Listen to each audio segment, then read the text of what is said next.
Alors, chers représentants du Conseil de la MRC de Portneuf, bienvenue à l'Assemblée publique du Conseil pour le mois d'avril 2016. Vous avez tous reçu un projet d'ordre du jour. Est-ce que vous auriez des points à ajouter? Oui, M. le Président, à 8.2, j'aimerais ajouter un point qui, appelons là, installation septique, c'est un rapport avec l'annonce du ministre le 10 avril dernier. Parfait. Merci. Alors, j'aurais besoin d'une proposition pour l'ordre du jour. M. Delisle en fait la proposition. Alors, adoption du procès-verbal de la séance régulière du 16 mars 2016. Alors, vous avez tous reçu copie du procès-verbal. Est-ce qu'il y avait des commentaires ou des corrections à apporter? En fait, M. Langlais en propose l'adoption. Adoption du procès-verbal de la séance spéciale du 6 avril 2016. Mme Pagé en fait la proposition. Alors, nous serions à la première période de questions. Je constate qu'il n'y a pas de questions. Point 1, administration de la MRC de Portneuf. Alors, 1.1, liste des débours du 9 mars au 14 avril 2016. Alors, est-ce que vous avez des questions concernant les débours?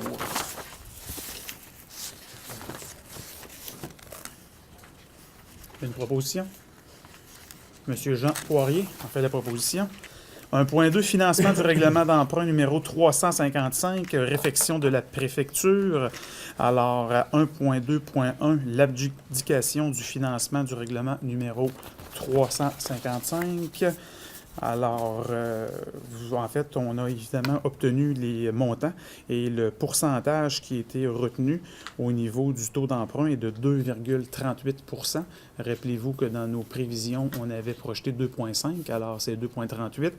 Et c'est la Caisse des jardins du centre de Portneuf qui a obtenu la plus basse soumission, alors qui est conforme, donc c'est une excellente nouvelle.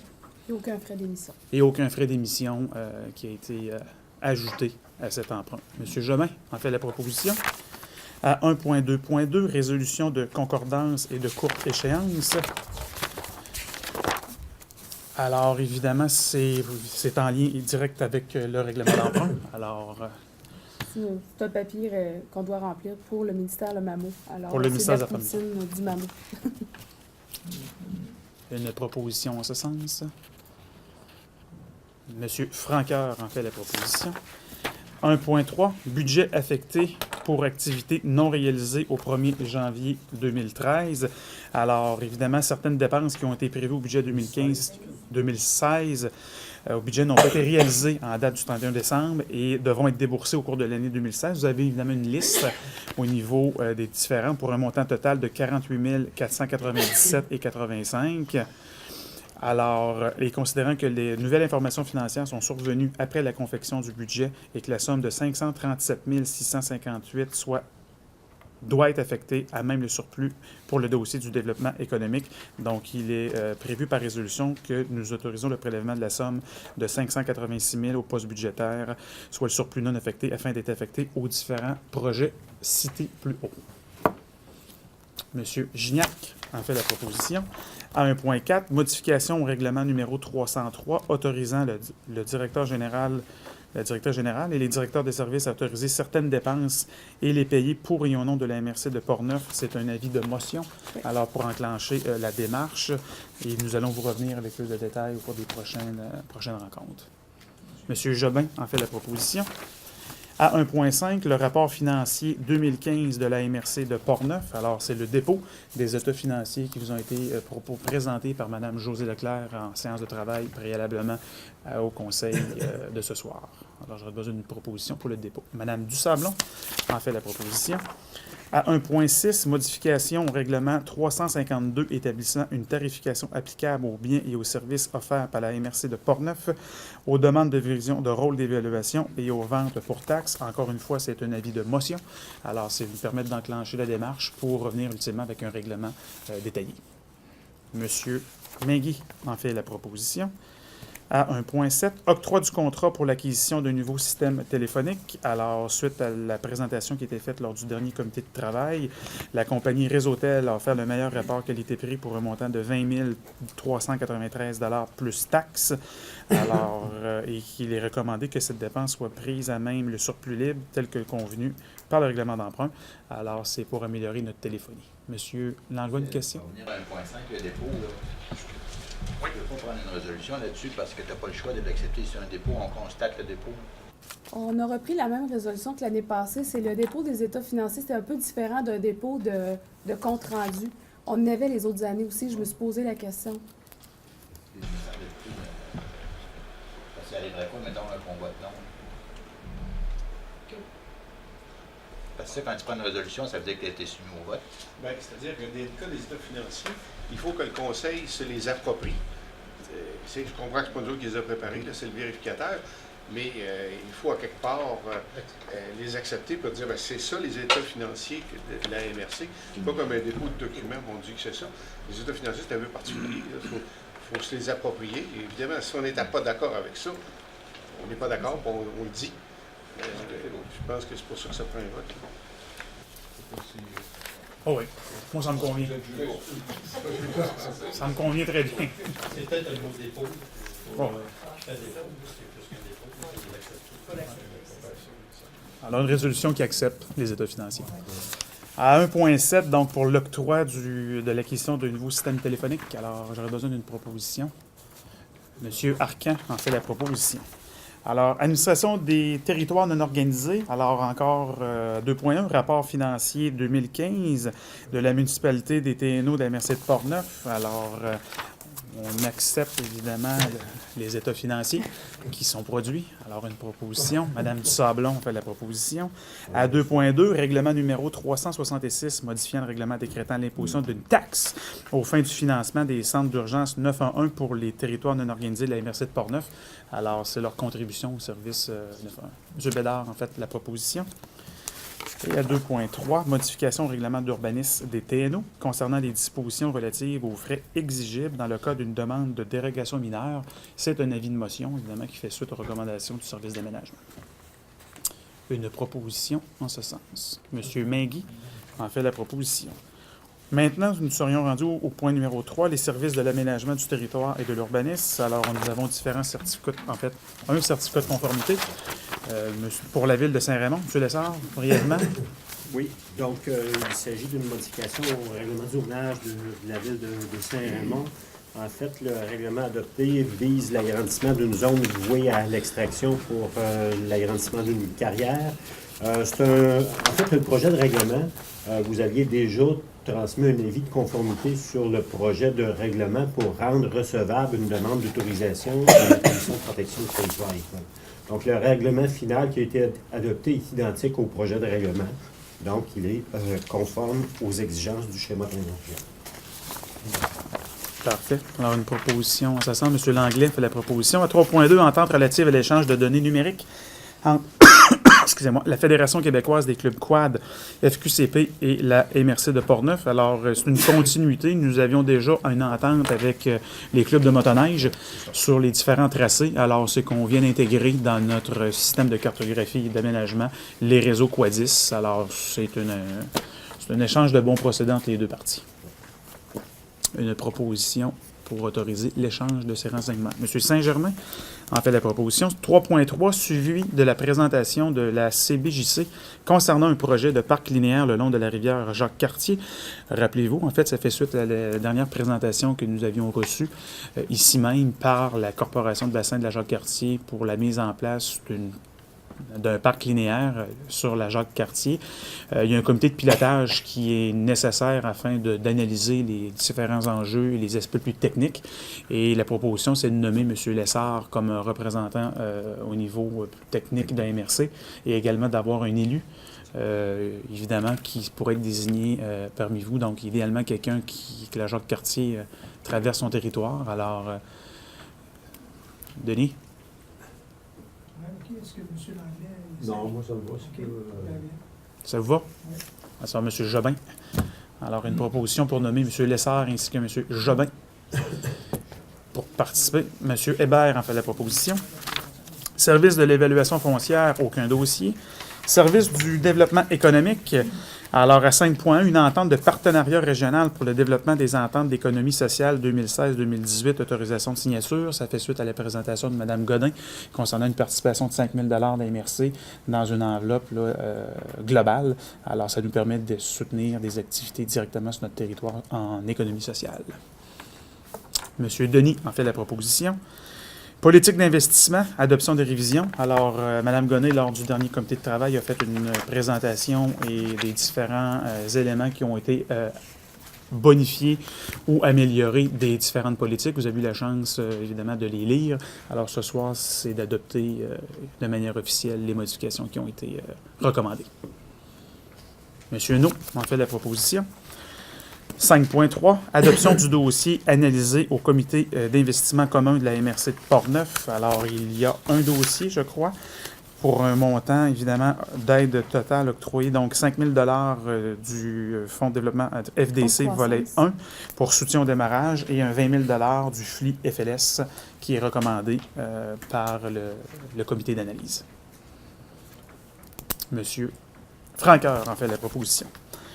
Les dossiers régionaux à 6.1, Jeunesseur Portneuf, demande de participation financière 2016 de 1 500 $ pour le gala des bénévoles de la jeunesse et de la jeunesse de Portneuf.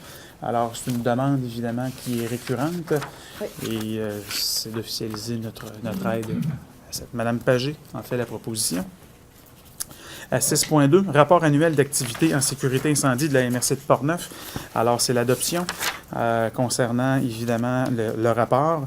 Et nous prenons soin de bien mentionner que le Conseil de la MRC de Portneuf déplore le manque de support financier et technique qui avait pourtant promis le ministère de la Sécurité publique par la mise en œuvre du schéma de couverture de risque. Alors, un bref rappel percutant qui souhaite indiquer aux autorités compétentes que lorsqu'ils nous promettent des choses, on s'attend à ce qu'ils soient livrés. M. Franqueur en fait la proposition. 6.3, demande de la municipalité de Saint-Hubal au Centre intégré universitaire de santé et des services sociaux de la capitale nationale, le CIUS, concernant la couverture des soins médicaux, appui de la MRC de Portneuf. Alors, en fait, depuis quelques mois, plusieurs municipalités et villes de la MRC de Portneuf ont été confrontées à des problématiques au niveau de la couverture, au niveau de médecins et de praticiens. Et une rencontre avait également été organisée avec le président directeur général, M. Delamarre, du CIUS, et la municipalité de Saint-Hubal soumet une proposition qui permettrait notamment à ses citoyens, également ses commettants limitrophes, notamment la ville de Saint-Marc-de-Carrière, de pouvoir continuer à avoir des services de proximité sur notre territoire. C'est une chose qui est primordiale, je pense, pour le territoire de la MRC de Portneuf, de conserver nos acquis et d'être traités au même pied que dans les autres régions de la capitale nationale. Alors ce soir, l'objectif de la résolution est de dénoncer, évidemment, les problèmes qui sont réels dans Portneuf, mais également d'appuyer la démarche de la municipalité de Saint-Hubal pour nous permettre d'avoir une meilleure flexibilité dans le déploiement des effectifs médicaux dans Portneuf. Madame Dusablon en fait la proposition. Monsieur le préfet, j'aimerais ça prendre la parole sur ce sujet-là. Lorsque le ministre de la Santé est venu dans le comté de Portneuf pour ramasser de l'argent pour le Parti libéral, moi, j'étais pas présent, malheureusement. Mais par contre, ceux qui étaient là, j'ai entendu dire que le ministre avait pris des engagements de bien servir Portneuf. Est-ce que vous étiez là, ou? Je n'étais pas là. Est-ce qu'il y a quelqu'un qui était là qui peut nous dire, oui, M. Poirier, peut-être? Pour savoir exactement les engagements qu'il a pris, puis pour que ça puisse se rendre là-bas, finalement. Pour mettre en contexte, c'est que la région de la capitale, dont Portneuf fait partie, a le nombre de médecins qu'il faut théoriquement par 1000 personnes, par 1000 habitants. Exemple. Le problème, c'est qu'ils sont principalement concentrés dans la capitale nationale, soit à Québec. Fait que, et Charlevoix, et Portneuf ont des problèmes. Même à l'intérieur de Québec, il y a des disparités où à Sainte-Foy, ça va très bien, mais dans la basse ville de Québec, il peut y avoir moins de médecins par habitant. Mais c'est pas compté par région, c'est compté par grande région de la capitale. À l'intérieur de la région, tout le monde s'en lavait les mains en disant qu'il n'y avait pas de pouvoir là-dessus. C'est ce que le ministre a engagé à corriger dans l'année ou les 2 années qui suivaient. Fait qu'on doit être pas loin de l'échéancier là, pour. Fait qu'il devait apporter des mécanismes pour corriger ça, dans le fond.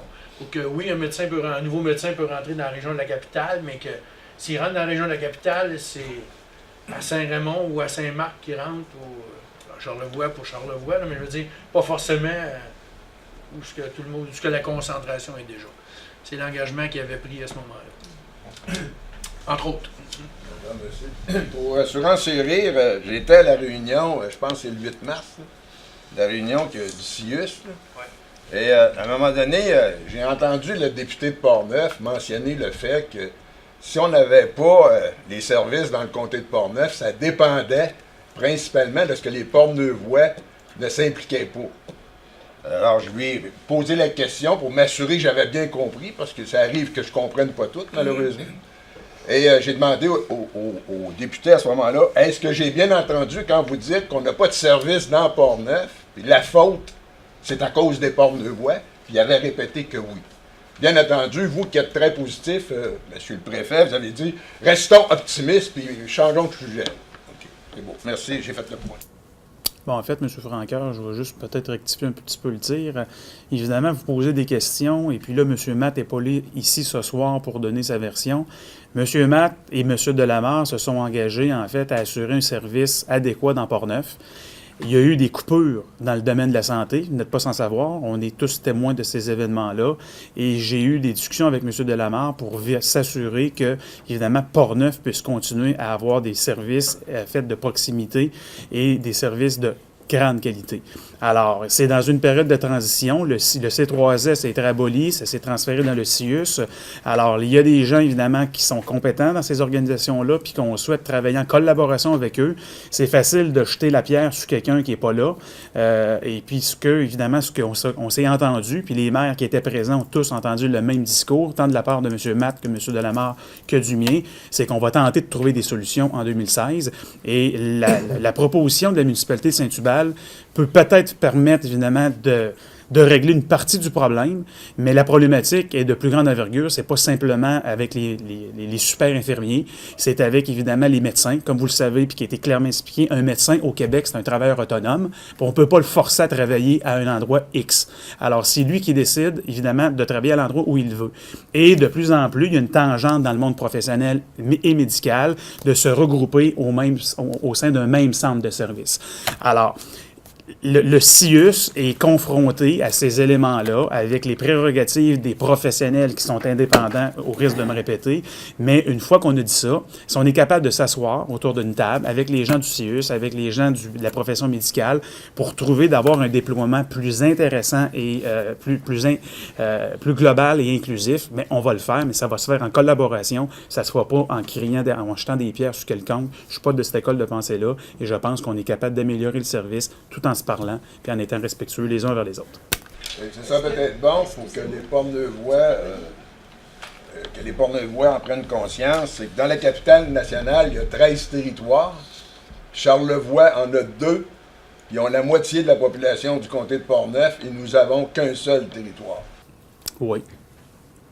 Ça, c'est assez clair. La MRC de Portneuf, c'est un seul territoire. Madame Solon?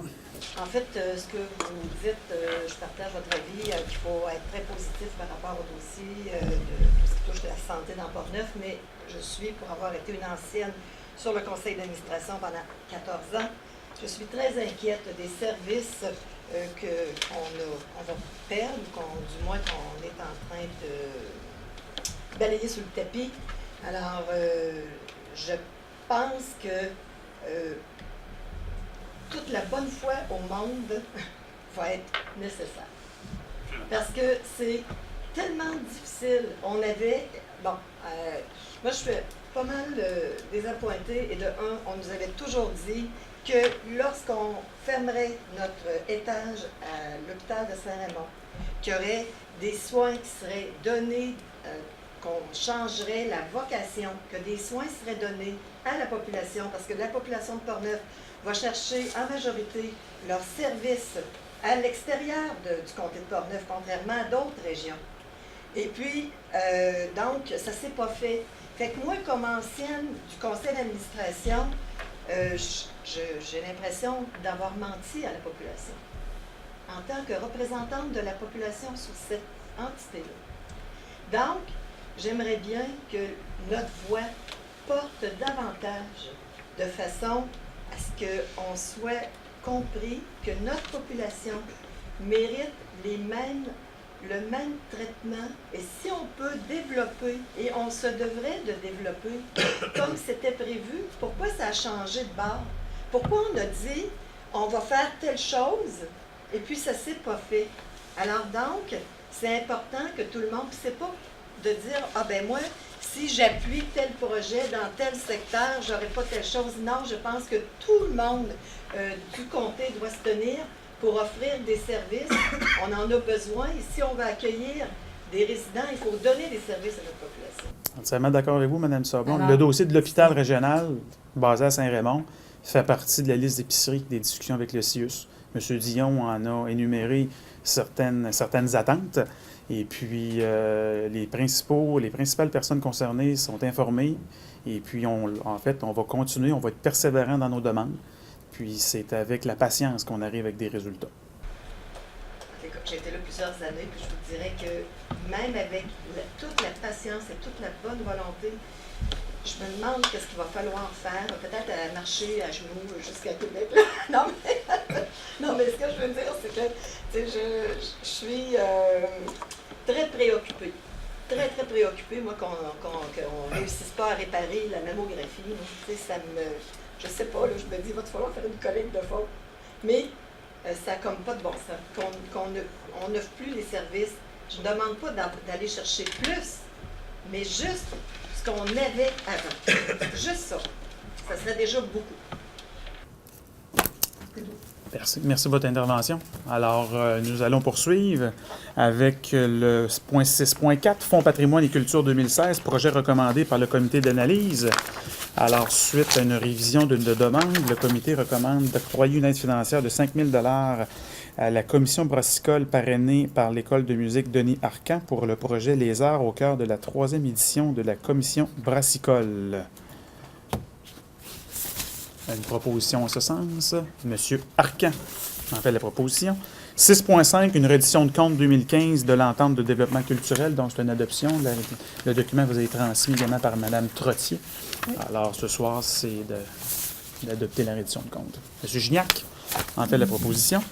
6.6, Coopérative Jeunesse de services, CJS, demande de participation financière 2016 au montant de 5 000 $.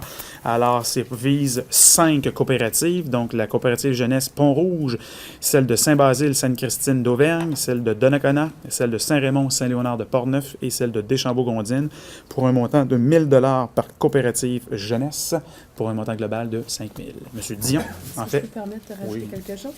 Dans le cadre de cette résolution-là et celle concernant l'entente d'économie sociale, tantôt j'ai oublié de vous le dire, la résolution a été légèrement modifiée pour venir inscrire que l'initiative cadre avec les objets établis dans l'article 4C de l'entente sur le Fonds de développement du territoire, le FDT. Donc, au lieu d'aller piger dans le surplus de la MRC, on va aller dans l'enveloppe du FDT, on cadre avec ces projets-là et il y a de l'argent pour ça. Donc, on ne touchera pas au surplus de la MRC. Merci de la précision, José. J'ai-tu une proposition pour le 5 000? Une décision, oui. Parfait, excellent. À 7 points, donc rapport des comités et commissions. Commission de l'aménagement et de développement, il n'y a pas eu de rencontre. Commission du développement social et économique, il n'y a pas eu de rencontre. Commission de l'environnement, M. Arcand? Non. Commission de l'administration? Pas dernièrement, non. Pas dernièrement. Commission de sécurité publique? Non. Sécurité incendie? Oui! On vient de sauver la réunion. La réunion du comité de sécurité incendie avait lieu hier soir. Grosso modo, il y a eu un point discuté, entre autres, on vous a parlé la dernière fois là, de l'entraide automatique, qu'on doit avoir des ententes d'entraide automatique puis mise en marche dans le schéma d'aménagement actuel là, qui se terminait le 31 décembre dernier. Comme condition sine qua non d'acceptation du prochain schéma, mais là, il y a des interprétations différentes d'une place à l'autre, puis ça brasse pas mal. Fait que on a demandé, la MRC a demandé une rencontre avec le ministère de la Sécurité publique à ce niveau-là, qui n'a pas eu lieu encore, qui va avoir lieu, on espère, début mai. Clarifier certains points là, jusqu'où cette entraide automatique-là doit aller. La vision que nous, on en avait ne semble pas correspondre à la vision qu'eux en ont. Fait qu'on va éclaircir ça. Ça va retarder un petit peu l'adoption du deuxième schéma de couverture de risque, mais rien de catastrophique. il y a toujours des, vous me corrigerez si je me trompe, mais il y a aussi des travaux qui se font pour le sauvetage hors du réseau routier qu'on a discuté hier. On en a discuté ici aux dernières réunions de la MRC. Vous savez, quand il y a des tragédies qui se passent hors route, dans les sentiers de quad, de motoneige, en montagne, peu importe, souvent la Sûreté du Québec a à intervenir, les ambulanciers ont à intervenir, les pompiers ont à intervenir, mais qui fait quoi, comment, puis qui prend un pôle, c'est toutes ces choses-là qui sont après s'organiser tranquillement dans Port-Neuf suite à des directives ministérielles, mais ça va bon train. Il y a au niveau des études de regroupement de services d'incendie, l'étude qui est dans l'Est progresse.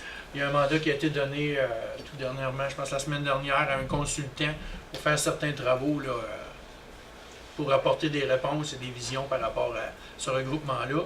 Les choses vont bien, vont rondement. Au niveau de l'Ouest, il y a eu une rencontre la semaine dernière avec 6 municipalités. 6 municipalités, je crois, en tout cas, par rapport à tout ça, à l'initiative de la municipalité de Saint-Alban, pour faire regarder les possibilités de faire une étude de regroupement là-bas aussi.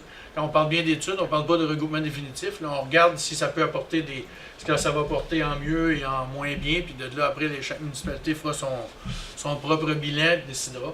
Fait qu'il y a eu une première rencontre de discussion à cet effet-là la semaine dernière. Il y a des choses positives qui ont sorti de là. Je pense qu'il y a un travail qui va se faire tranquillement à la vitesse que choisiront les gens de l'Ouest. Il y a pas ça, il y a eu différentes discussions au niveau de la mutuelle, des spécialités, mais c'est une réunion qui avait beaucoup de sujets, mais qui s'est passé rondement. Ça résume pas mal. Merci. Il y avait aussi élection. J'étais le président avant. J'ai voulu laisser céder ma place, mais il n'y a personne qui a levé la main. Fait que je sais pas si je vais prendre ça positivement ou négativement, mais j'ai repris le mandat de président pour jusqu'à la prochaine élection. C'est une belle marque de reconnaissance, M. Poirier, que nous avons adressée. On a essayé, mais ça n'a pas fonctionné. Alors, parfait, ça complète. Merci. Transport régional. Juste un rappel, demain soir à 19h, à la salle communautaire Sainte-Christine d'Auvergne, c'est l'Assemblée générale. En même temps qu'il va y avoir la formation du conseil d'administration. Ceux qui sont membres de la commission de transport du réseau de transport Port-Neuf, vous pouvez présenter à Sainte-Christine demain soir à 19h à la salle communautaire. C'est l'élection de l'Assemblée générale et l'élection du CA. Parfait. Merci, M. Langlais. Régie régionale, gestion matière résiduelle, M. Megui. Forum des élus, Daniel. Non, sauf la réunion quand même très importante la semaine prochaine.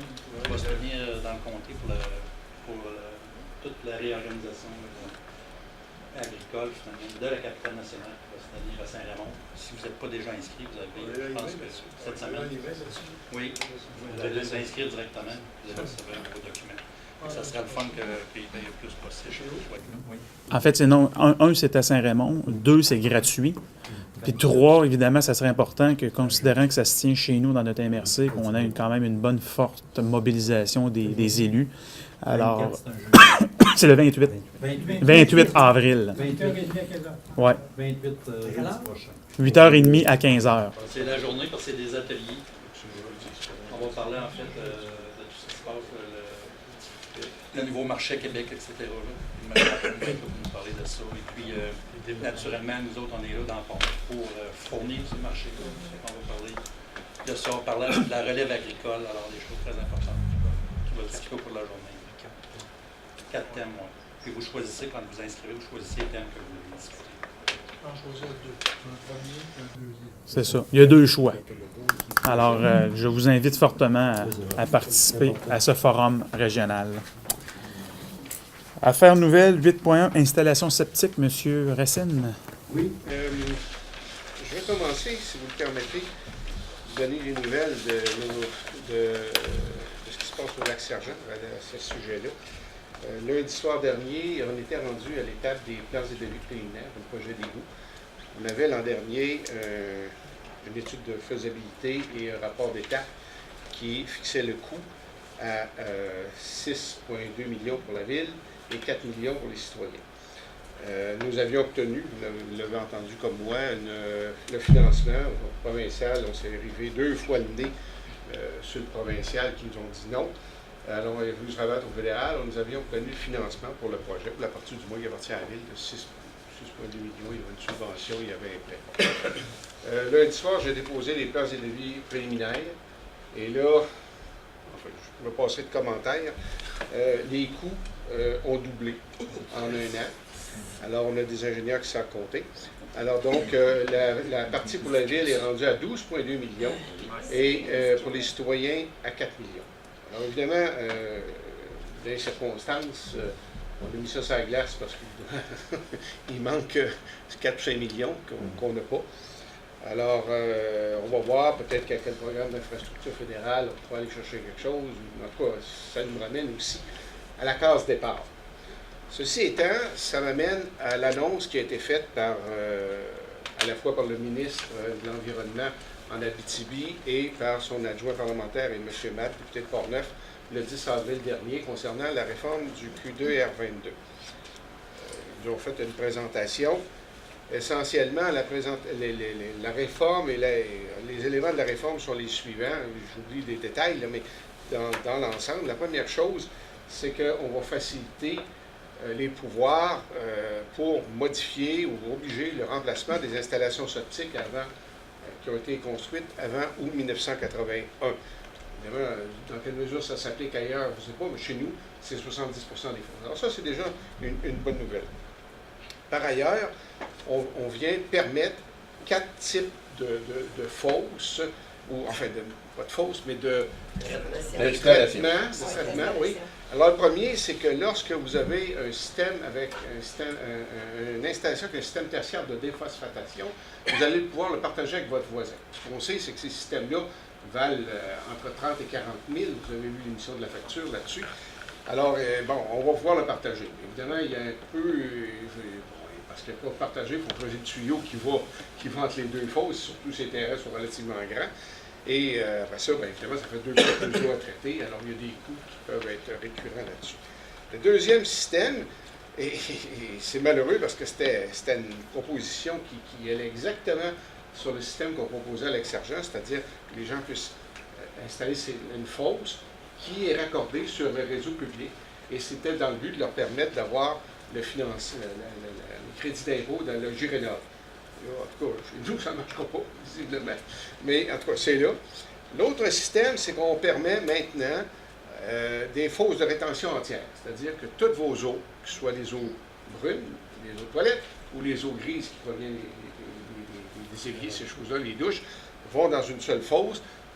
C'est tout conservé. Puis, évidemment, on vidange ça pour aller faire traiter tout ça à l'usine à Neuville. Bon, évidemment, dans le cas de ces fosses-là, la grande difficulté, c'est les coûts de vidange. Parce qu'on a présenté ça, puis il y a du vrai là-dedans. Pour les résidences saisonnières, ça peut aller. On en a 3 de ce type-là chez nous. C'est à peu près 1 000 de vidange par année. Ça va encore. Mais quand vous êtes une résidence permanente, et ajoutez à ça que vous avez des enfants, puis parmi les enfants, vous avez des ados, là, ça peut coûter un bras. Alors, c'est peut-être pas une solution idéale sur le plan économique. Sur le plan environnemental, c'est la meilleure solution parce qu'on conserve tout dans la fosse. Et la dernière chose qui a été proposée, c'est les toilettes sèches, alors avec une fosse de rétention pour les eaux grises. Bon. Ça, c'est la présentation. Maintenant, cette présentation-là, en lisant davantage la documentation, on a l'impression que on est allé un peu vite en affaires. On avait hâte d'annoncer quelque chose, là, parce que ça faisait déjà... il y avait une proposition de modification au règlement QDR22 qui datait de février 2014. Et vous savez comment un projet de règlement, comme celui qui est là actuellement, c'est présenté, c'est inscrit dans la Gazette officielle, vous avez 60 jours pour réagir, et après 60 jours, le gouvernement doit adopter évidemment l'arrêté en conseil. Là. En 2014, on attendait encore l'arrêté en conseil. Ça fait 2 ans qu'on étudie. Bon, il y a des réponses qui sont apportées au règlement de 2014 dans ce règlement-là. Et on nous annonce d'autres choses, un autre train de mesure en avril 2017, mais on ne sait pas quoi. Alors ça va bien pour gérer. Alors, je reviens à ce que je disais, on a l'impression qu'il y a quand même un peu d'improvisation là-dedans, et je m'explique. D'abord, on parle des toilettes sèches. Des toilettes sèches, il faut voir un peu ce qu'il y en est. Mais le problème qui se pose, c'est la disposition des bouts. Hein? Les excréments, ces choses-là, il faut bien en disposer à quelque part. Et là, ce que j'entends des fois, ils disent on va en faire du compost, puis on va arroser, on va retenir nos plantes et nos arbres avec ça. C'est plein de phosphore puis d'azote, ça. C'est au max. Au max, les eaux domestiques, les eaux brunes, c'est 90%, de phosphore, du phosphore, et 80% de l'azote, alors que les eaux brunes, c'est 20% de 10% du reste. Alors, c'est chargé de phosphore. Imaginez-vous si on étend ça sur nos terrains, sur le bord du lac, quand il pleut, qu'est-ce qui va arriver? Direct dans le lac. Alors, c'est une catastrophe. Donc, évidemment, il faut absolument disposer de ça. Il y a une disposition quand même dans la loi qui dit qu'il faut vraiment disposer selon la loi. On ne s'en dit pas plus. Là. Bon. Autre élément, c'est que on contrôle, encore une fois, là, on commence à contrôler le phosphore avec les BO5, les toilettes avec système tertiaire, les installations avec système tertiaire de déphosphatation, les gros systèmes qui coûtent plus de 30 000 $. Encore une fois, on ne traite pas l'azote. Or, la myriophylle à épi, notre lac est envahi, je pense qu'il y en a une lac qui a les mêmes problèmes, c'est l'azote qui fait pousser ça. Et nos cyanobactéries, ben, c'est l'azote et le phosphore. Alors évidemment, si on ne traite pas ni le phosphore, ni l'azote, on s'en va nulle part. Et c'est la raison pour laquelle je l'ai écrit même, le QDR22, dans son état actuel, devant les modifications, c'est une catastrophe pour les lacs. Et là, on s'en va à grande vitesse, éventuellement, à la contamination de non seulement des lacs, mais de la nappe phréatique. Évidemment, mais quand on puise notre eau dans la nappe phréatique, ben, je vous laisse imaginer le reste. Là. Et comme élus, qui avons l'obligation d'appliquer le QDR22, ben, rappelez-vous des situations comme il y en a connu à Walkerton, c'est peut-être exagéré, mais on a une responsabilité. Et vous avez entendu ce soir ce qui s'est passé à Flynn aussi, au Michigan. Alors donc, il y a une inquiétude. L'autre élément, qui est donc, tout le règlement ne traite pas ne traite absolument pas d'azote. Le deuxième problème, c'est que quand vous faites changer vos fosses, c'est pas vous qui décidez, c'est pas la ville qui décide quel type de fosse que vous allez installer chez vous, c'est l'ingénieur ou le technicien qui vient faire l'étude de caractérisation. Et il ne choisit pas ça n'importe comment, il ne faut pas être en dessous en l'air, là. Il suit l'arbre de décision qui est indiqué dans le QDR22. Dans le QDR22, il y a 8 types de systèmes. Alors, le premier, c'est un système classique d'épuration. Le deuxième, c'est un système amélioré, là, les marques commerciales, les Coflo, Bioness, ces choses-là. Après ça, on tombe dans les gros systèmes que j'ai mentionnés, là, avec système tertiaire. Puis après ça, on tombe dans les systèmes de vidange périodique et les systèmes de fosses de rétention entière. Ben, le premier système classique, puis on ne s'attaque pas dans la réforme du règlement à l'arbre de décision. Alors, résultat, on n'a pas permettre des toilettes de rétention entière, ça reste encore le dernier choix. Si vous ne pouvez pas installer rien d'autre, ben on va tomber à ça.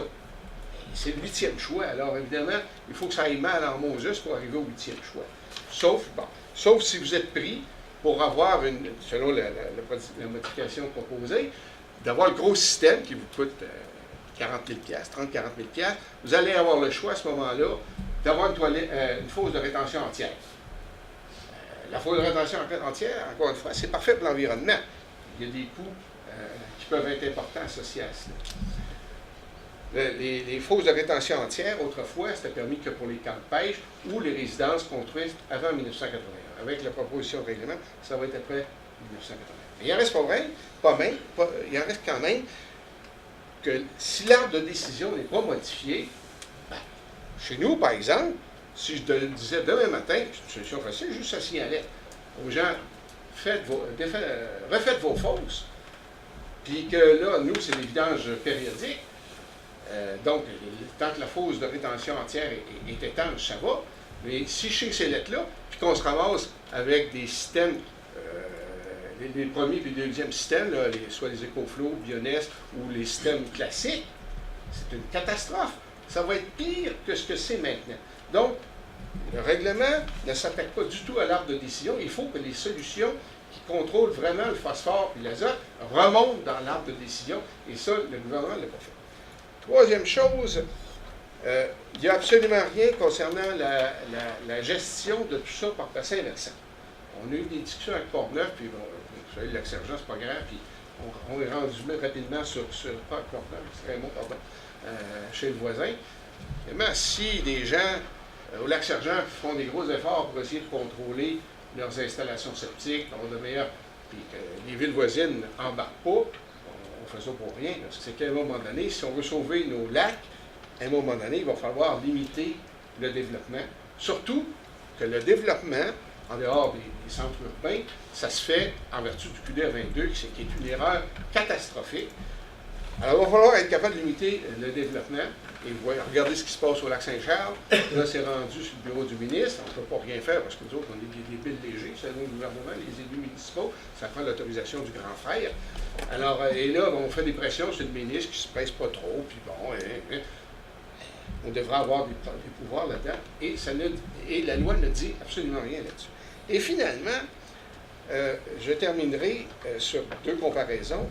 Vous savez que la difficulté pour nos lacs, les cours d'eau, c'est pareil, c'est justement les fosses septiques avec champ d'épuration ou champ d'évacuation, surtout champ d'épuration, parce qu'évidemment, ça ne contrôle pas le phosphore ni l'azote.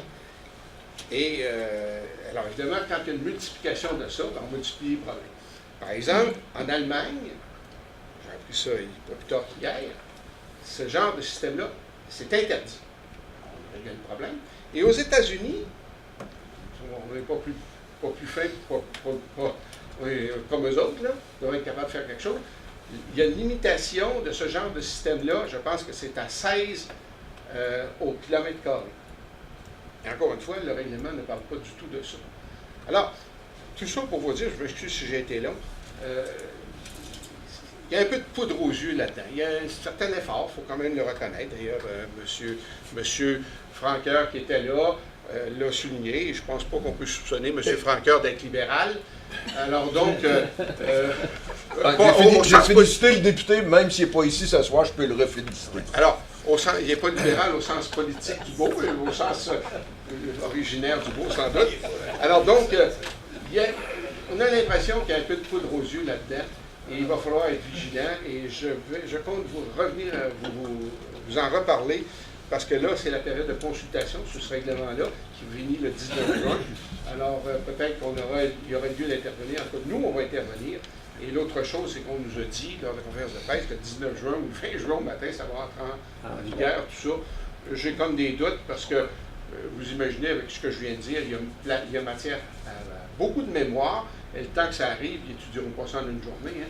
Ça va prendre un bout de temps, de sorte que je ne suis pas certain que tout ça, ça va être en vigueur le 20 ou le 21 juin prochain. Merci, je m'excuse d'avoir été long. Merci pour les précisions. Je pense que c'est important qu'on ait tous la même information. Alors, merci.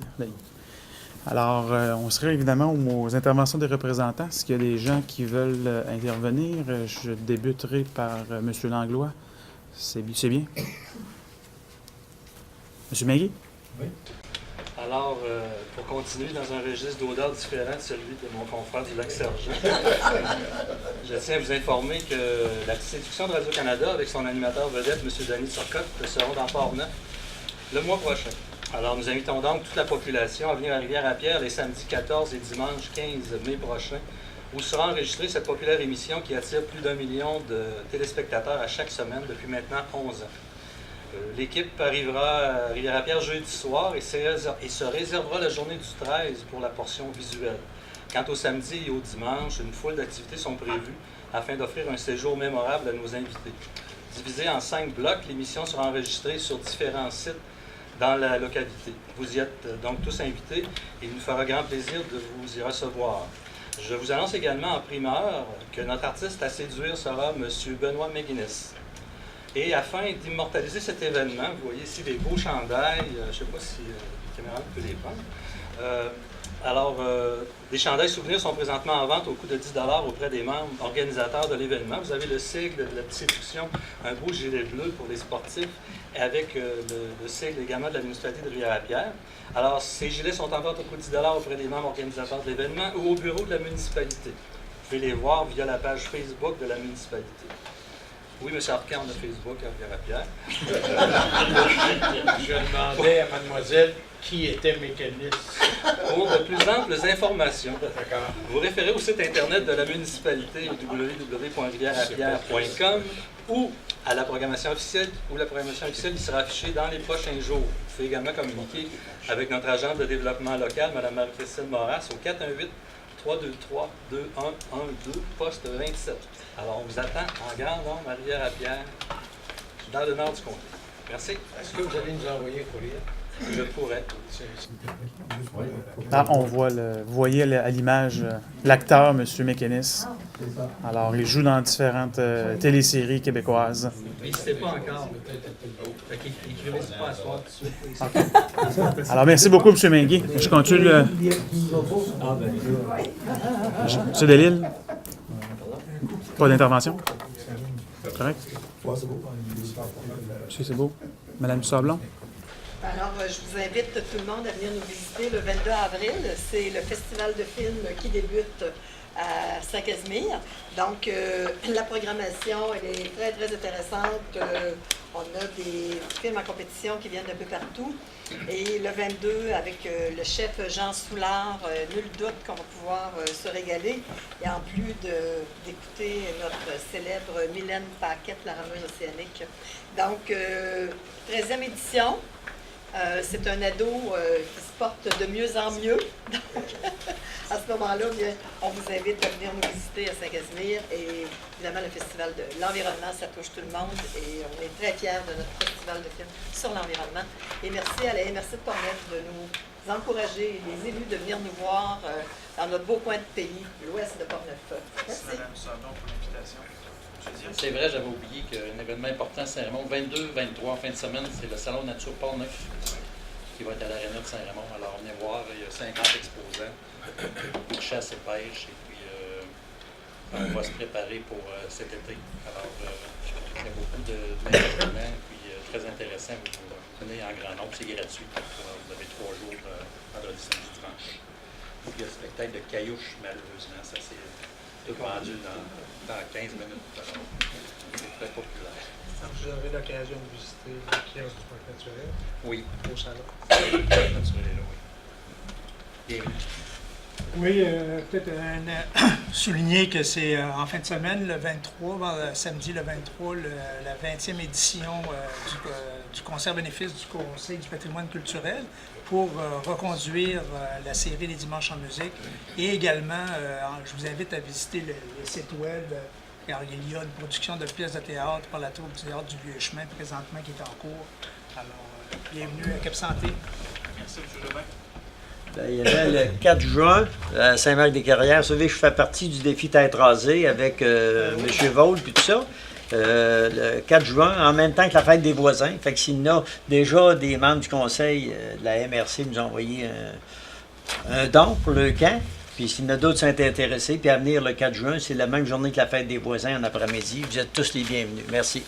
Merci, M. Denis. Alors, ça complète. Nous sommes rendus à la 2e période de questions. Pas de questions dans la salle. Alors, je vous invite à nos prochains comités de travail, mercredi le 4 mai 2016. J'aurai besoin d'une proposition pour la levée de l'Assemblée. Oui. Oui, le 27 avril. Alors, Monsieur Arcan fait la proposition pour la levée de l'Assemblée. Merci.